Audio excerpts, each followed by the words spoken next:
Bom, vamos retomar, então,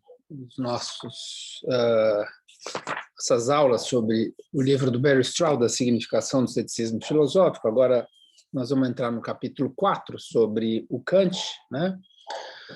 E, como eu tenho enfatizado, eu acho que isso aqui é a coisa mais importante, né?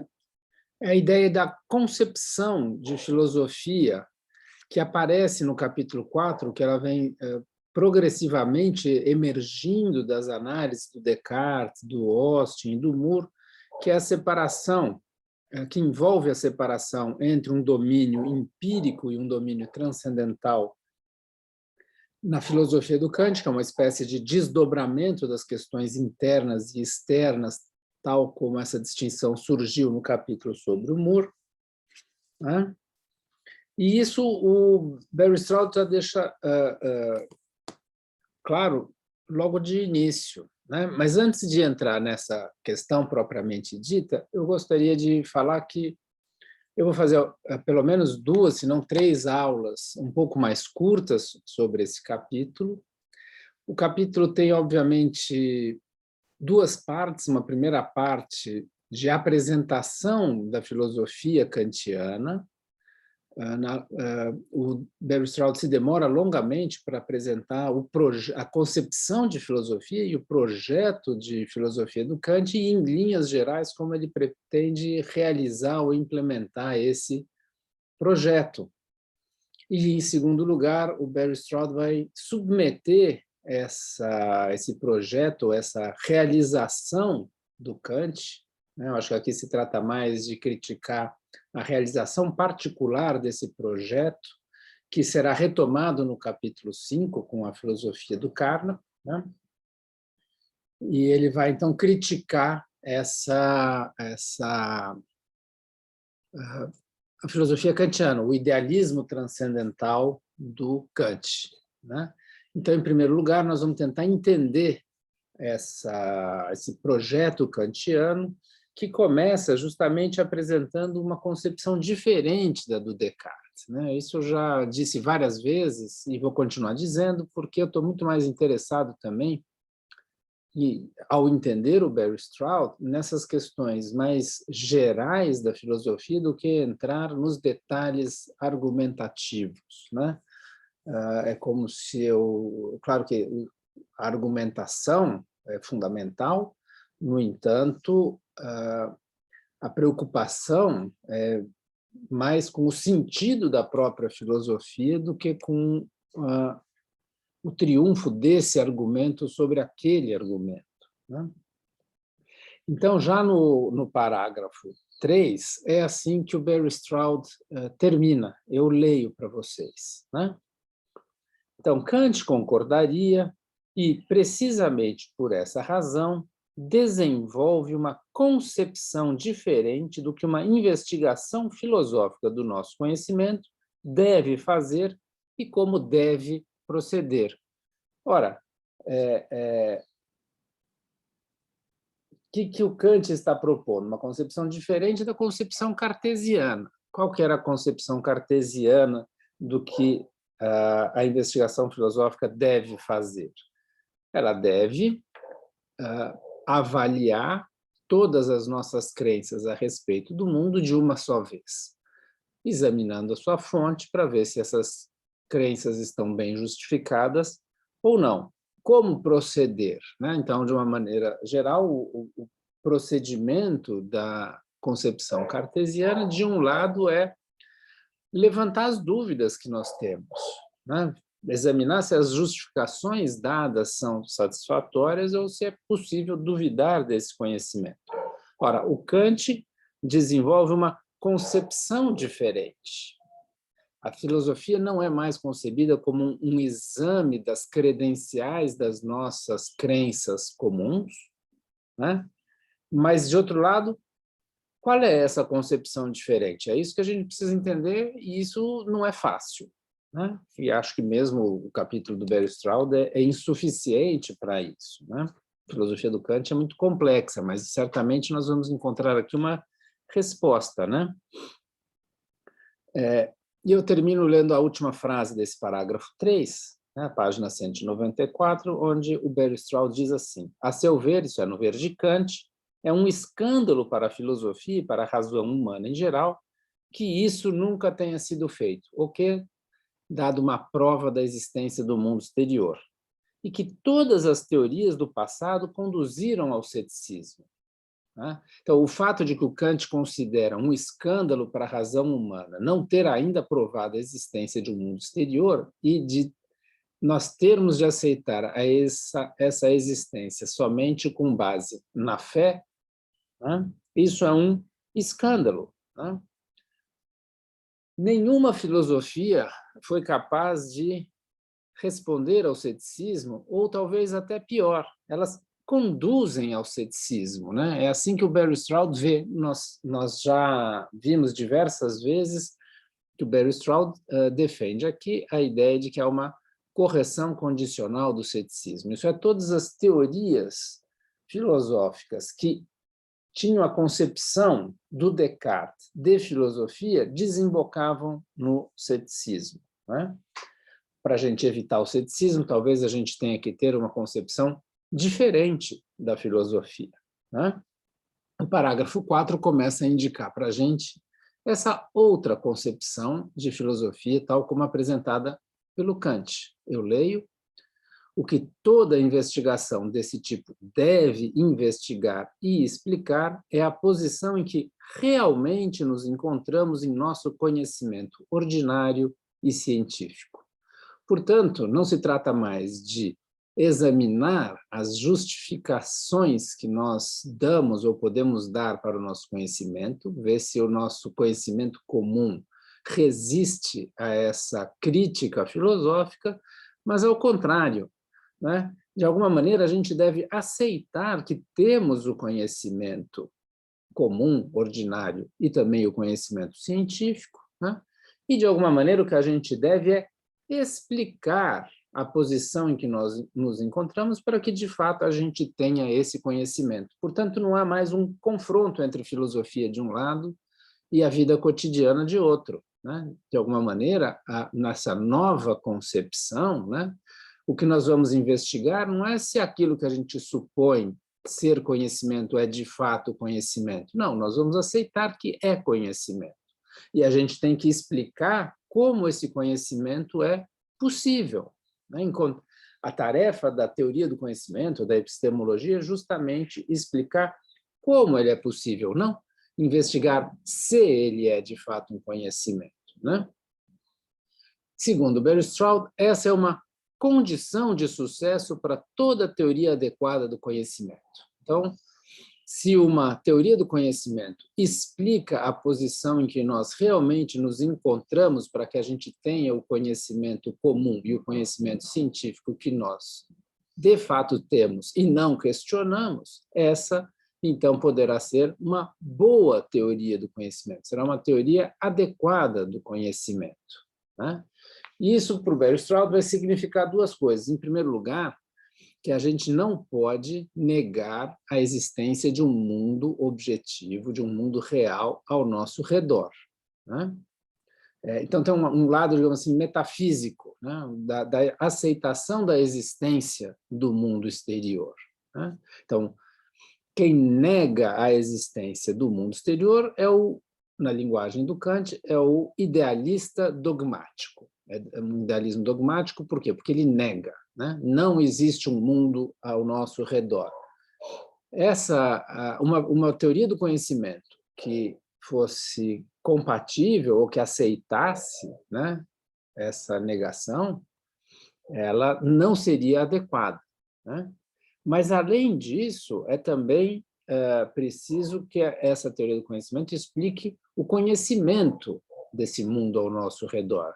É preciso não só explicar que há um mundo, né, uma explicação que seja compatível com a aceitação de que existe uma realidade independente ao nosso redor, mas também uma explicação que nos mostre como é possível o nosso conhecimento desse mundo. Né? Então, tem um lado metafísico e um lado epistêmico. Né?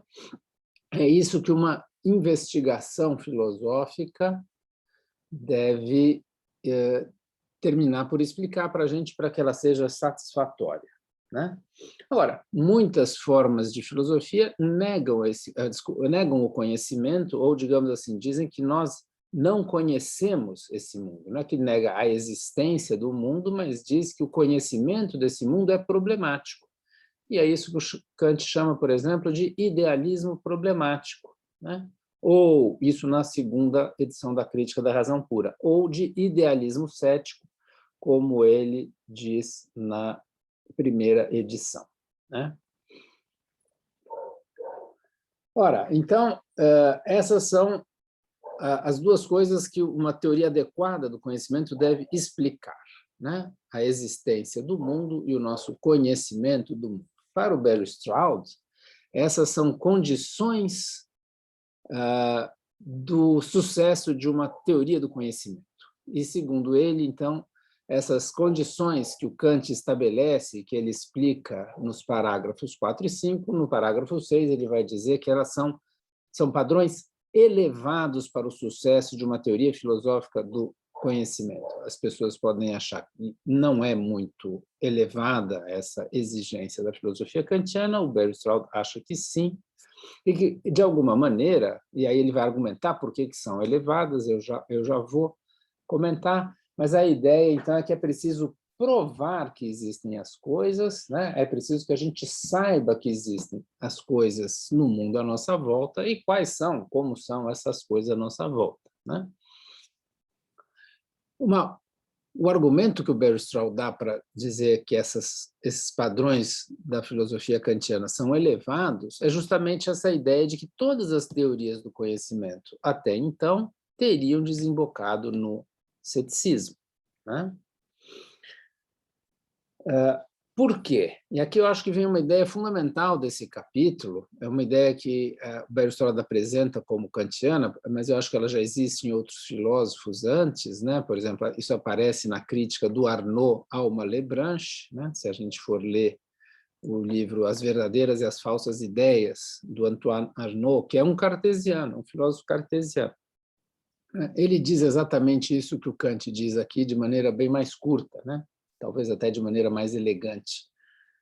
Mas pouco importa, aqui aparece na filosofia kantiana, e certamente é uma ideia presente na filosofia kantiana, que é a seguinte, eu leio o parágrafo 7, página 196, para Kant, todas elas, isso é, todas as teorias do conhecimento, todas elas fracassam porque representam nosso conhecimento das coisas fora de nós como, de algum modo, indireto ou inferencial.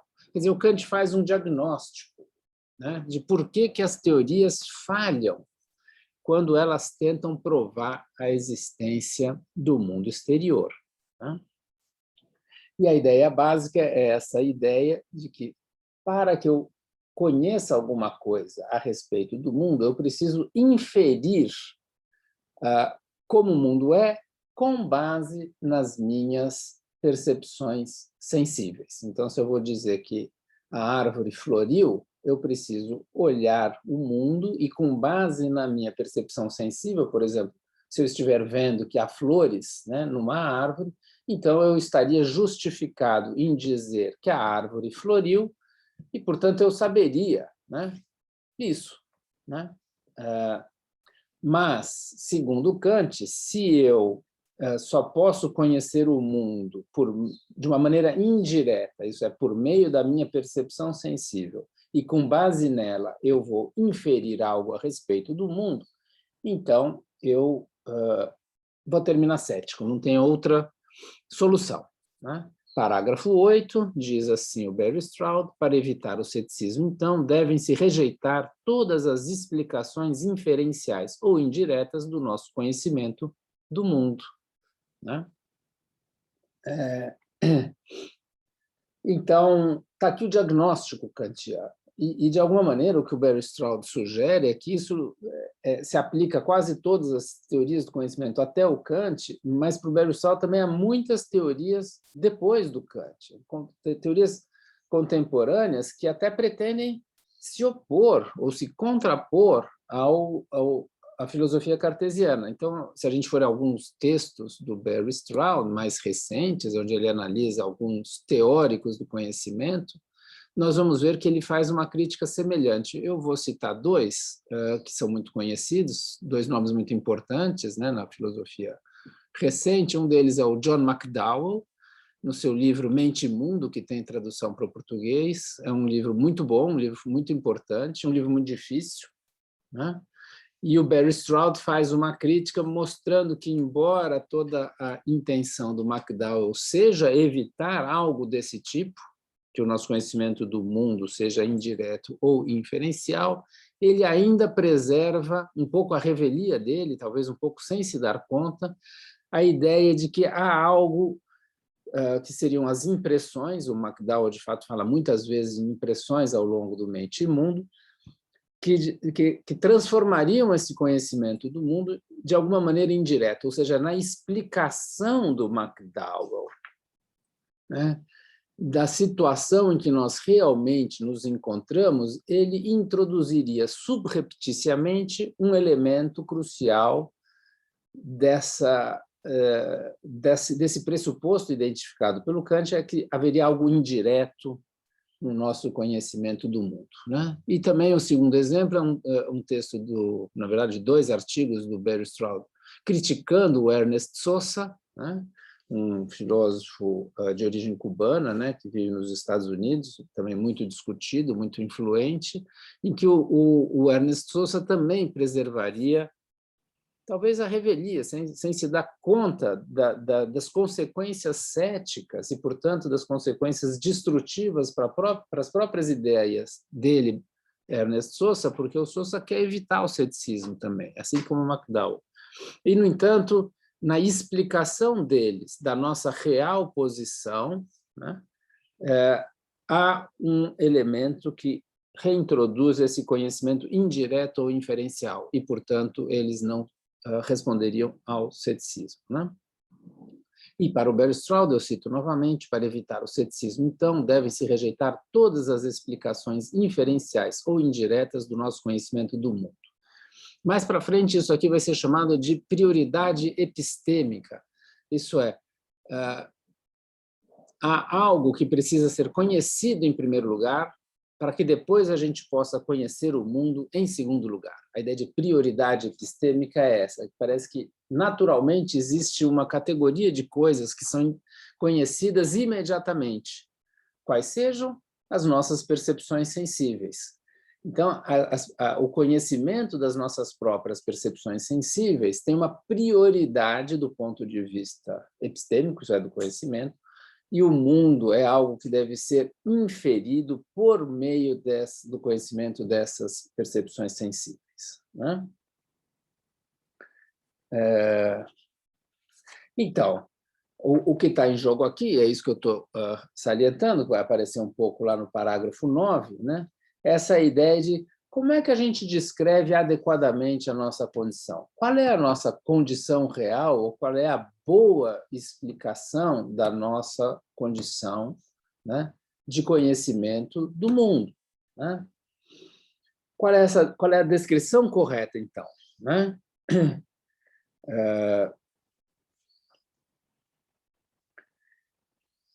Então, a gente pode pensar que é do Descartes ou pode pensar que é do Kant. Nós poderíamos ter diferentes descrições, né?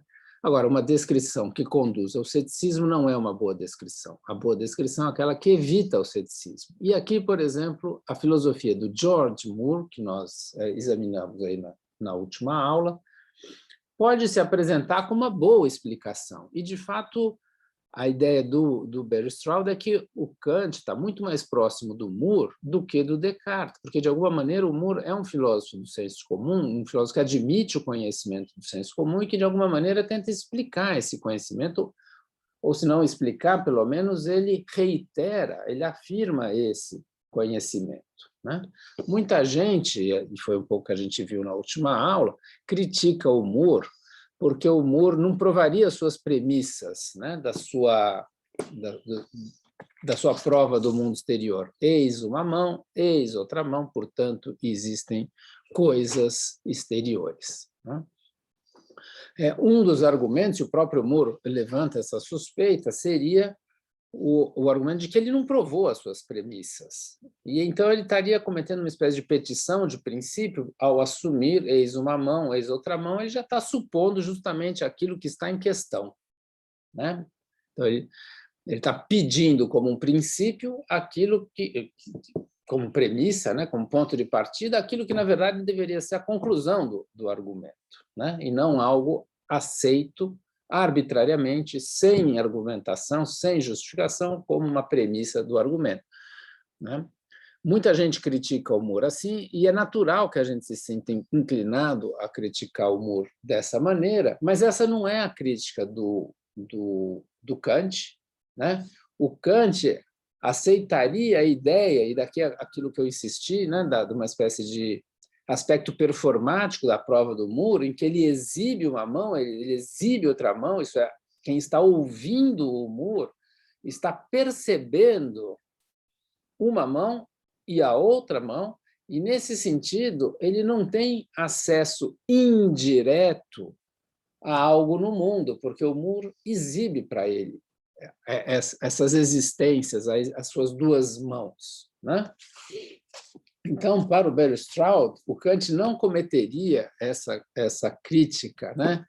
Que não há, o Moore não pode usar essas premissas porque teriam que ser provadas, né? Isto é, um acesso indireto, né? Ou inferencial para as premissas do argumento dele, porque, ao exibir as suas mãos, de alguma maneira, o Moore não estaria provando no sentido de inferindo a existência das suas premissas, mas o aspecto, digamos assim, performático, né, da prova do Moore, de alguma maneira, daria de imediato, quer dizer, essas duas premissas, eis uma mão, eis outra mão, elas estariam imediatamente aceitas, né?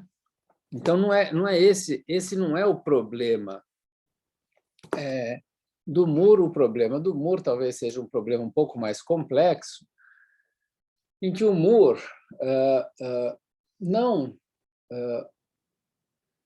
prova talvez o realismo enquanto uma explicação filosófica, né, da nossa posição no mundo e do nosso conhecimento do mundo, né? Talvez o que o Kant defenda e que não aparece na filosofia do Moore. Então, a filosofia do Moore ela é incompleta, quer dizer, ela reitera ou reafirma o senso comum, mas ela não fornece uma explicação adequada disso, né? E é isso que, então, o Kant pretende fazer, né? Ele pretende refutar o idealismo nas suas várias formas, né? O idealismo dogmático, o idealismo problemático, o idealismo cético. E, ao refutar o idealismo, ele também pretende provar o realismo, né? E como eu já falei, e vou repetir um pouco, e aqui eu encerro essa aula para não ficar grande demais, né? Esse realismo que o Kant pretende provar, ele tem, de um lado, um aspecto metafísico, né? Isso, por exemplo, aparece claramente lá nos parágrafos 16 e 17, né? O aspecto metafísico, eu retomo aqui, é que o mundo existe, né? O mundo ao nosso redor existe, e qualquer explicação satisfatória, né, de uma teoria do conhecimento deve aceitar isso e explicar a existência do mundo. E, de outro lado, tem um aspecto epistêmico do realismo, e isso Kant expõe dos parágrafos 18 ao 23, em que 3 elementos epistêmicos são importantes nesse realismo que o Kant defende. Em primeiro lugar, é preciso de uma prova, é preciso de uma generalidade e, finalmente, esse aspecto que eu já falei, né, que diz respeito à prioridade epistêmica, que estaria na base do ceticismo, que tem que ser rejeitado, né? A ideia de que a percepção ela é indireta, que a percepção é um meio, né, com base no qual nós vamos inferir algo a respeito do mundo, e o Kant deve apresentar a ideia de uma percepção direta do mundo. Isso aparece nos parágrafos 22 e 23. Eu vou encerrar aqui essa aula. Eu vou gastar mais um pouco para apresentar, então, a concepção kantiana, né? Então, essa prova do realismo e essa refutação do idealismo, antes de nós entrarmos numa terceira aula para investigar a crítica que o Barry Stroud faz ao idealismo transcendental do Kant. É isso aí, até a próxima aula.